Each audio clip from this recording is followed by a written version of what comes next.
దేవునికి స్తోత్రం. మన ప్రభువును రక్షకుడైన యేసుక్రీస్తు వారి నామంలో అందరికీ ఉదయకాల శుభములు తెలియజేయుచున్నాను. ఈరోజు దేవుని వాగ్దానము యెషయా గ్రంథము 28వ అధ్యాయము 11వ వచనము. అలసిన వానికి నెమ్మది కలగచేయుడి, ఇదే నెమ్మది, ఇదే విశ్రాంతి.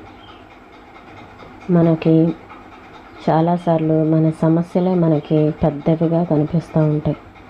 మన సమస్యలే మనకి ఎక్కువ శోధనలాగా కనిపించి మన హృదయంలో నిరాశ నిస్పృహలో చోటు చేసుకుంటాయి. అయితే ఆ నిరాశ నిస్పృహలకు మనం చోటు ఇచ్చినట్లయితే ఈ దుఃఖం అనేది మన హృదయాన్ని ఎండిపోయేలాగా చేస్తుంది. ఆ తర్వాత దేవుని కృప ఎంత మన మీద ఉన్నా కానీ ఉపయోగం లేనట్లుగా అలాగా ఉంటుంది. అందుకని ఆ దుఃఖంలో నుంచి, ఆ చింతల్లో నుంచి బయటపడేదానికి మనం చూసుకోవాలి. మనకున్నటువంటి భారము అది దేవుని దృష్టిలో చాలా చిన్నదే, కానీ మనకు అది పెద్దగా అనిపిస్తుంది, పెద్ద సమస్యలాగా కనిపిస్తుంది. నాదే ఎక్కువ పెద్ద సమస్య నాకు వచ్చింది, నాకు కలిగిన సమస్యలే పెద్దవి అనేలాగా చూపిస్తూ ఉంటాయి. అయితే మనం వాటిలో నుంచి బయటపడగలిగినట్లయితే దేవుని కృప మన మీద దేవుడు మెండుగా కుమ్మరిస్తారు. అవి దేవునికి చిన్న చిన్న విషయాలు. దేవుడు తలుచుకుంటే ఎంత పెద్ద సమస్య అయినా దానిని తీసివేయగలిగిన సమర్థుడు దేవుడు.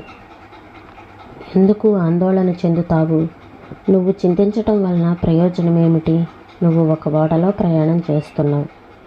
ఓడ కెప్టెన్ నీకు అధికారం ఇచ్చినా ఆ ఓడను నడిపే శక్తి నీకు లేదు. కనీసం తెరచాపను పైకెత్తలేవు.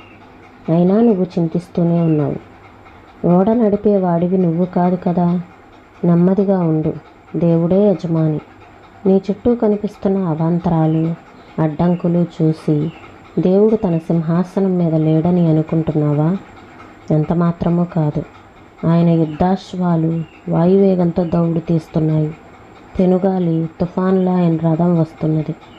అయితే గుర్రాల కళ్యాలు ఆయన చేతిలో ఉన్నాయి. తన ఇష్ట ప్రకారం వాటిని పరిగెత్తిస్తాడు. యెహోవాయే సైన్యాలకు అధిపతి. నమ్మిక ఉంచి మనస్సుని కుదుటపరుచుకో, భయపడకు. ఈ రేయి నా అంతరంగమా హాయిగా నిద్రపో. చెలరేగే పెను తుఫానికి ఎదురై నిలిచింది దేవుడే. దేవుడే, నీవు కాదు. హాయిగా నిద్రపో. ఈ రేయి నా అంతరంగమా హాయిగా నిద్రపో. విర్రవీగే సైతాను దాడుల్ని తిప్పికొట్టేది దేవుడే. దేవుడే, నీవు కాదు. హాయిగా నిద్రపో. ఈ రేయి నా అంతరంగమా హాయిగా నిద్రపో. వీచే పిల్లగాలిలో కలిసి వీచేది దేవుని ప్రేమే. దేవుని ప్రేమే, నీది కాదు. హాయిగా నిద్రపో.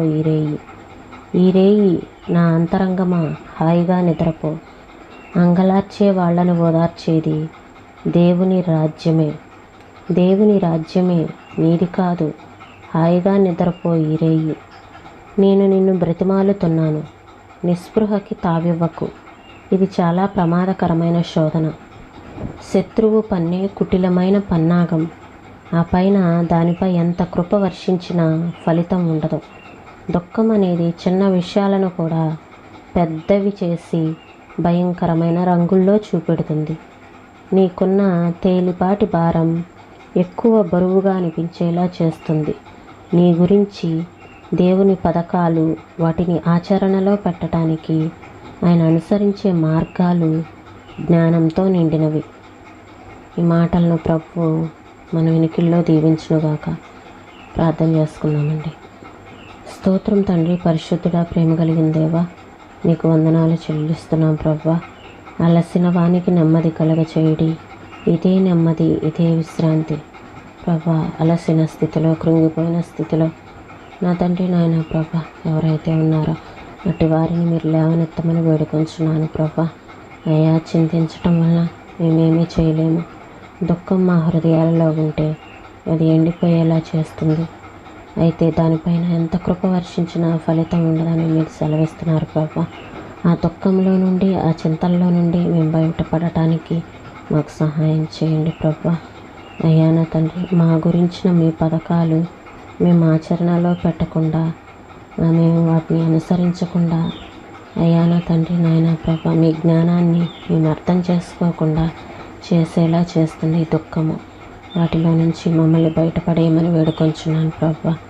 సహాయం చేయండి. మీ జ్ఞాన మార్గంలో మమ్మల్ని నడిపించమని వేడుకొంచున్నాను ప్రభా.